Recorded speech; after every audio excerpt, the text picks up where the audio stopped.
sobre os seus pés, né? Deus tem falado nos nossos corações, já adoramos a Deus, ouvimos os testemunhos, mas chegou o momento da palavra, né? Que possamos neste momento ser terra boa, né? Deus tem uma palavra para o meu e o seu, né? Para o nosso coração esta noite. Como sempre costumo dizer, deixa lá fora toda preocupação, toda ansiedade, deixa o Espírito Santo do Senhor ministrar em sua vida, né? Convida neste momento o diácono Jean, né? Que vai ser o canal de bênção para as nossas vidas esta noite.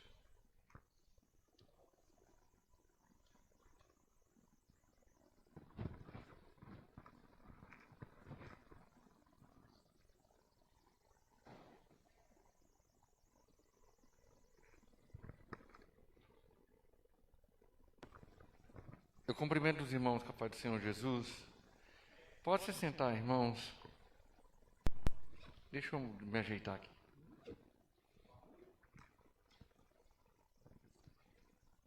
Salmo. Como esse mês o pastor propôs, através do Espírito Santo, falar sobre esperança, eu gostaria de ler um versículo que está em Salmo 40. Salmo 40, versículo 1. Esperei com paciência no Senhor, e Ele se inclinou para mim e ouviu o meu clamor. Vou fazer uma breve oração. Deus, entro na Tua presença, graça te dou, Pai. Eis-me aqui como Teu servo, cumprindo o Teu chamado. Usa-me, para que os irmãos possam ouvir, não o que eles querem ouvir. Através do Espírito Santo, é assim que eu oro, te agradeço.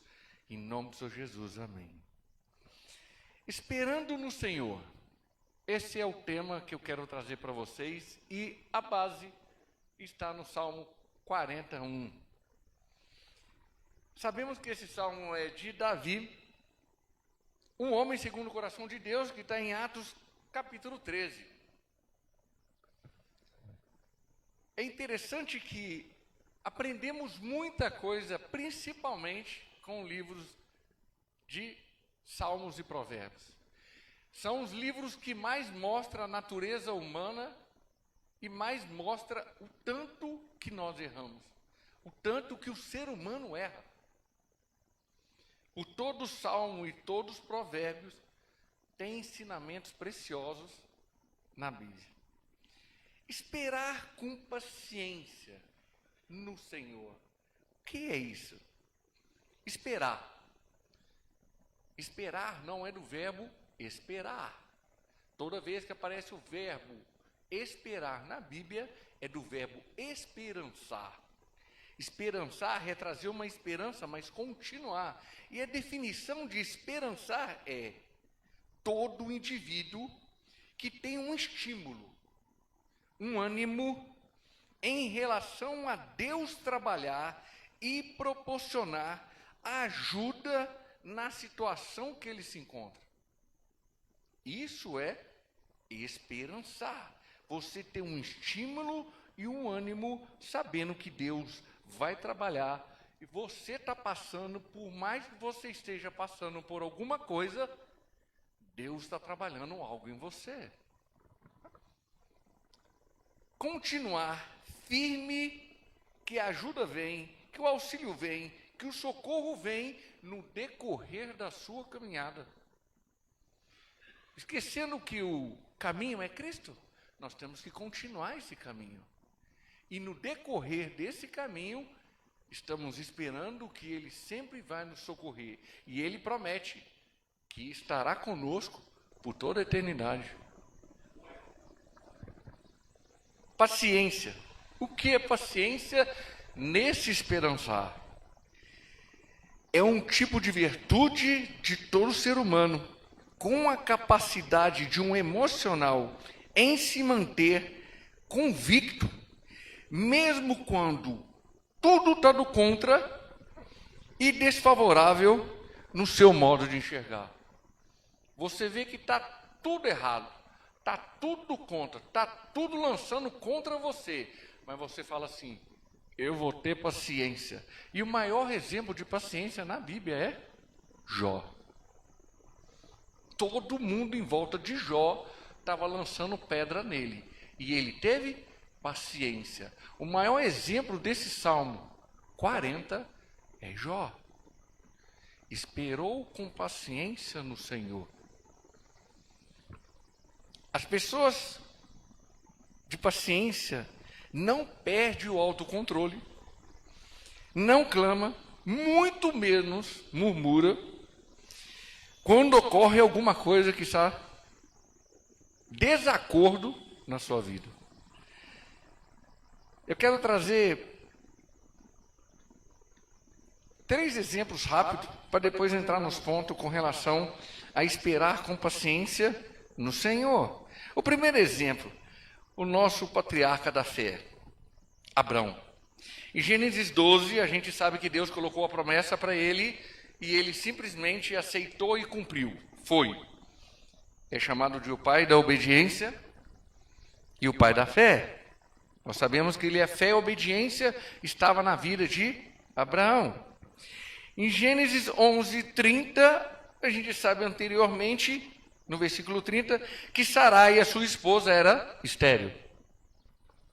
Em Gênesis 16, Sarai oferece a serva egípcia Agar para dar aquele jeitinho de Abraão para dar um herdeiro para ele. No Gênesis 17, Deus muda o nome de Abrão para Abraão e de Sarai para Sara. Em Gênesis 21, Deus confirma e dá Isaac, o filho da promessa, para Abraão. Nós não podemos fazer o nosso jeitinho quando estamos esperando com paciência no Senhor. Ou é do jeitinho de Deus, ou é do nosso jeitinho. E se fizermos do nosso jeitinho, acabou. A maior guerra da humanidade atual e que encadeia desde a época de Abraão para cá é a guerra religiosa. É a guerra religiosa entre os judeus e o povo árabe, onde eles sempre estão confrontando ideais sobre os deuses deles. É a maior guerra da humanidade.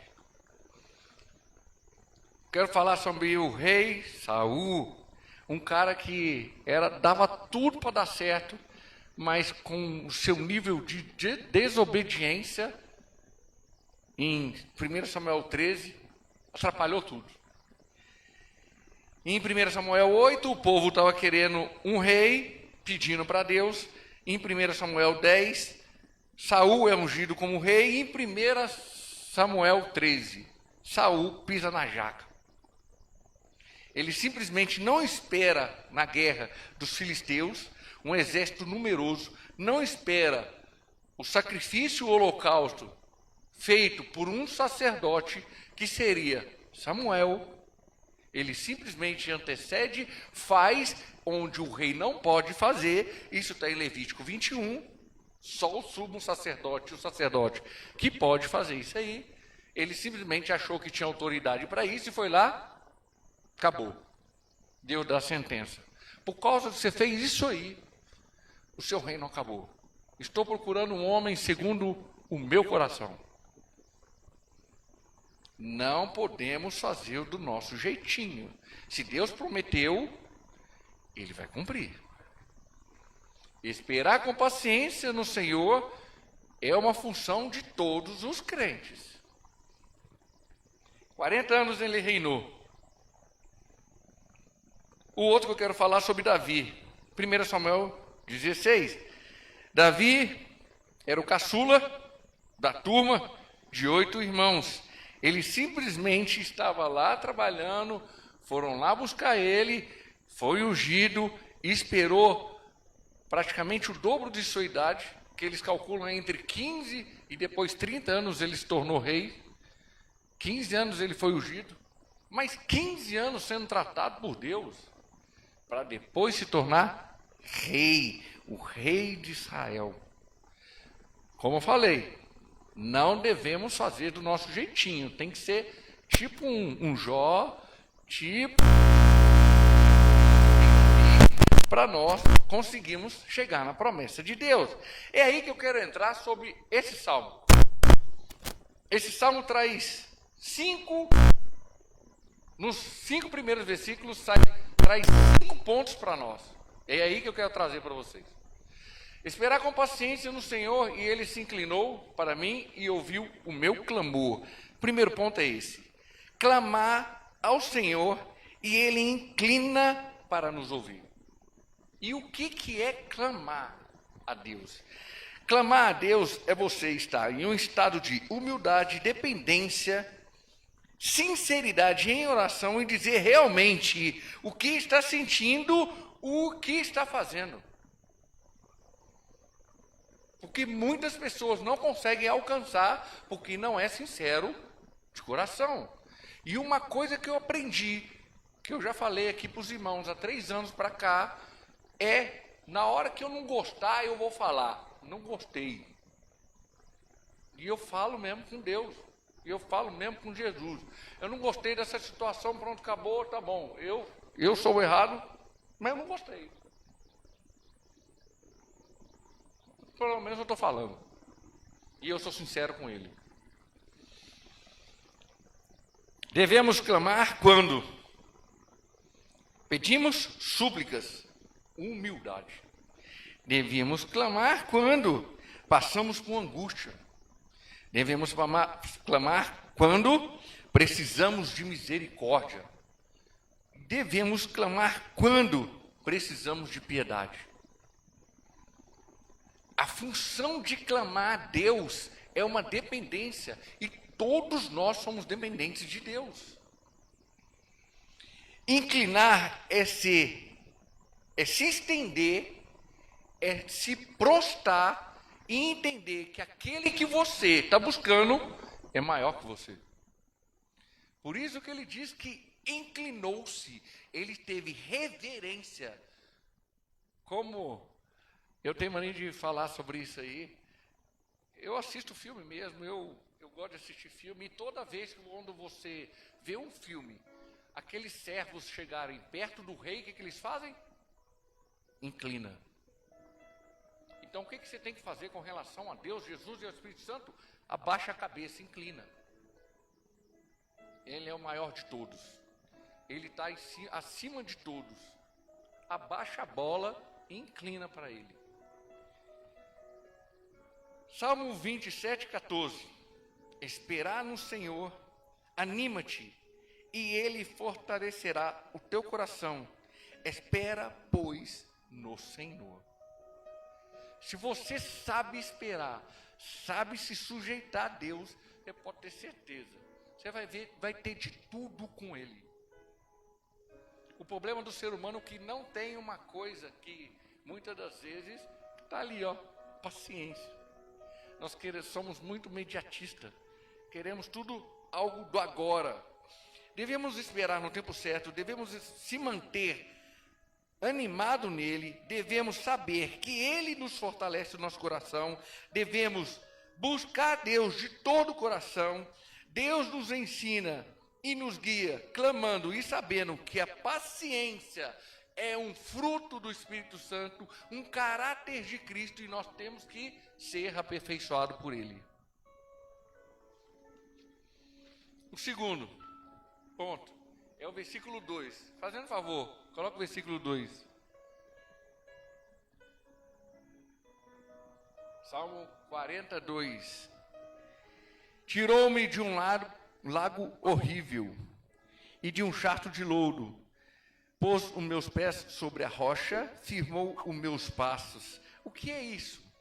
Ele nos protege e nos põe sobre a rocha e se afirma os nossos passos. E quem é a rocha? Nosso Senhor Jesus.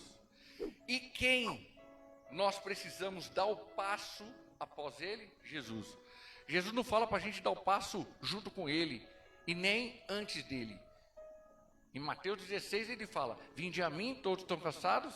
Mateus 11, e depois ele fala: se você quiser, em 16, após mim. Sou eu que mando agora na tua vida. Então vai ser do meu jeito. É interessante porque, falando assim, parece que Jesus está ordenando. E está. Por que ele está ordenando? Porque ele tem o melhor para nós. Nós não conseguimos buscar o melhor para nós, se não tivermos ele. Salmo 62, versículo 1, versículo 2 e 6. Olha que interessante. A minha alma espera somente em Deus. Dele vem a minha salvação. Só ele é a minha rocha e a minha salvação e a minha defesa. Não serei grandemente abalado. Se ele é minha rocha e a minha salvação, é minha defesa e não serei abalado. Isso é o Salmo 61, versículo 1, 2 e 6. Jesus vem, através de Davi, mostrar que ele é a rocha.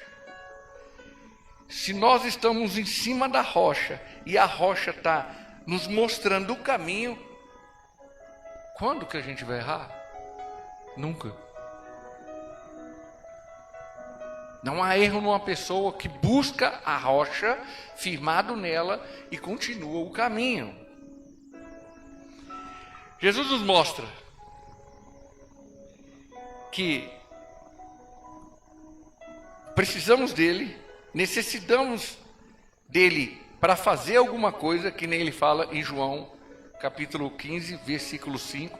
Sem mim nada podeis fazer. Jesus nos mostra que estamos condenados por causa do pecado. Romanos 3, 23. Nos mostra que a verdade sobre o pecado em nossa vida dá liberdade. João 8, 32, 36. E Jesus nos liberta da escravidão totalmente do pecado. João 8, 32. Então temos que manter firme na rocha, no caminho que essa rocha vai nos proporcionar, que é o melhor para a nossa vida. O terceiro ponto é o versículo 3 do Salmo 40. E pôs em um novo cântico na minha boca, um hino ao nosso Deus. Muitos o verão e temerão e confiarão no Senhor. O que é isso? Ele nos traz um renovo em adoração a Ele.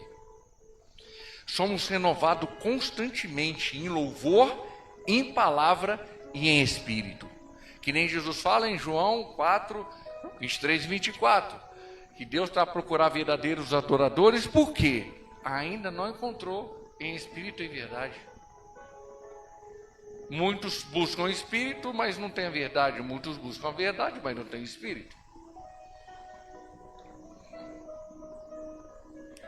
A especificação que Jesus nos traz sobre esse renovo, olha que interessante. O que traz na Bíblia? Só alguns pontos que eu quero trazer para vocês.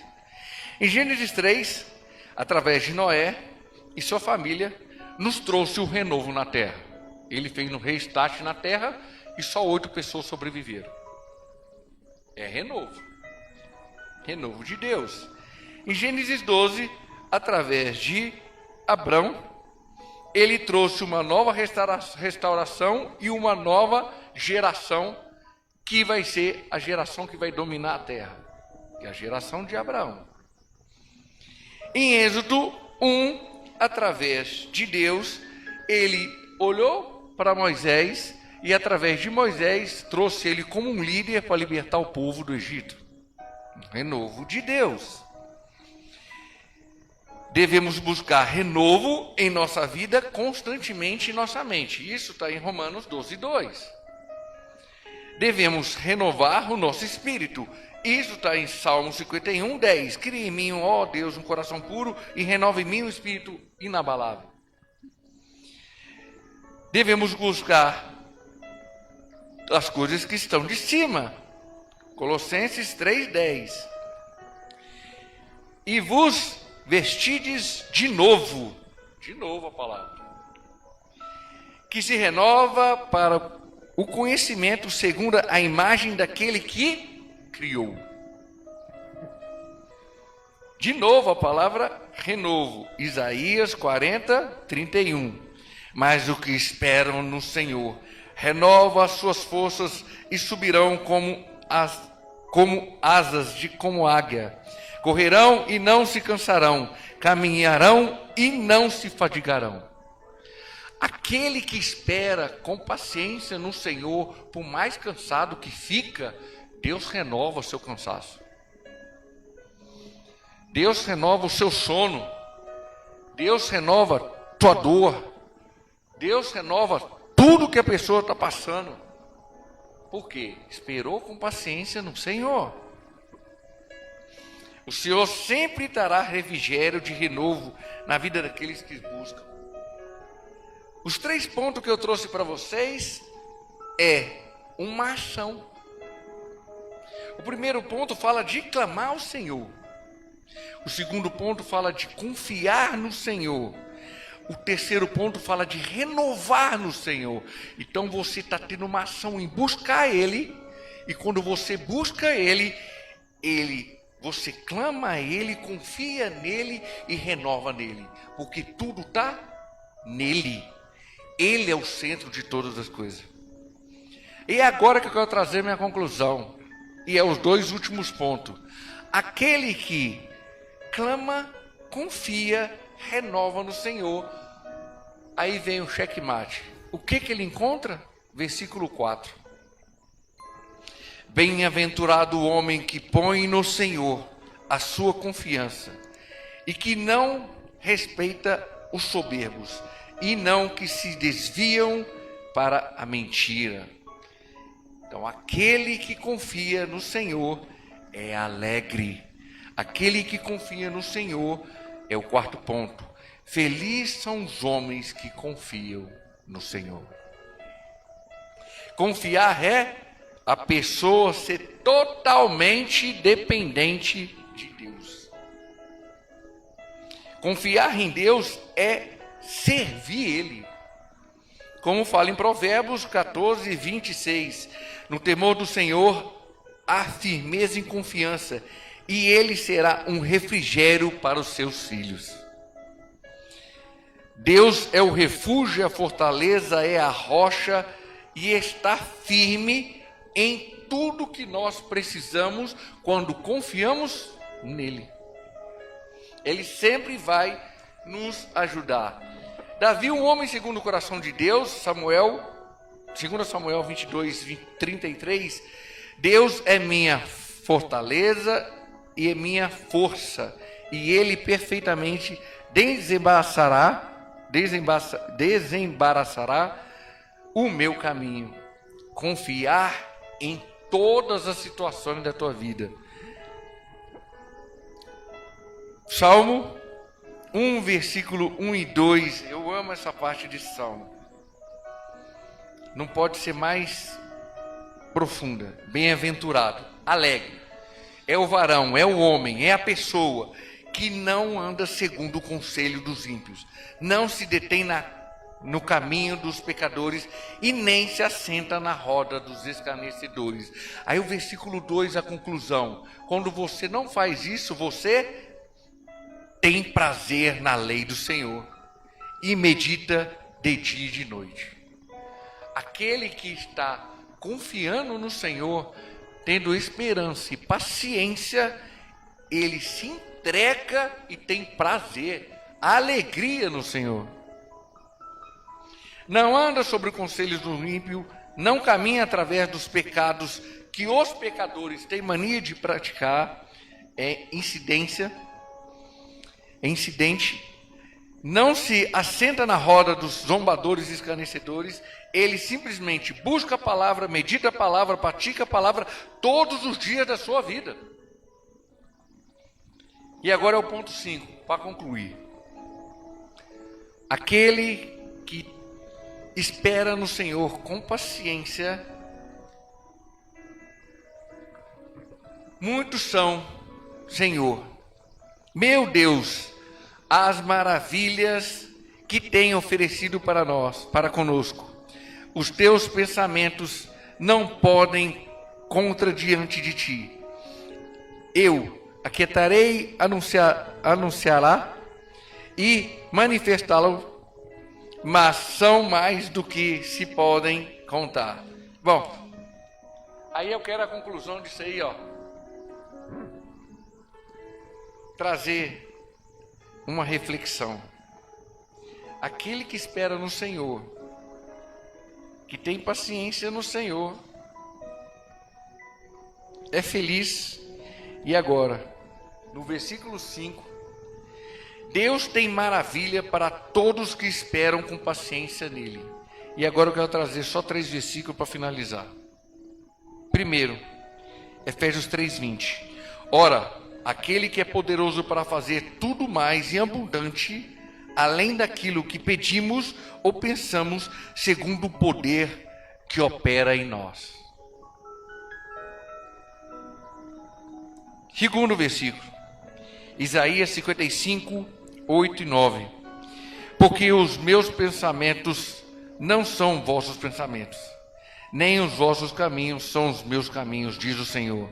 Porque assim como os céus são mais altos do que a terra, assim são os meus caminhos mais altos que os vossos caminhos, e os meus caminhos mais altos do que os vossos os vossos pensamentos mais altos que o meu pensamento mais alto que os vossos pensamentos, diz o Senhor. E para concluir, um versículo maravilhoso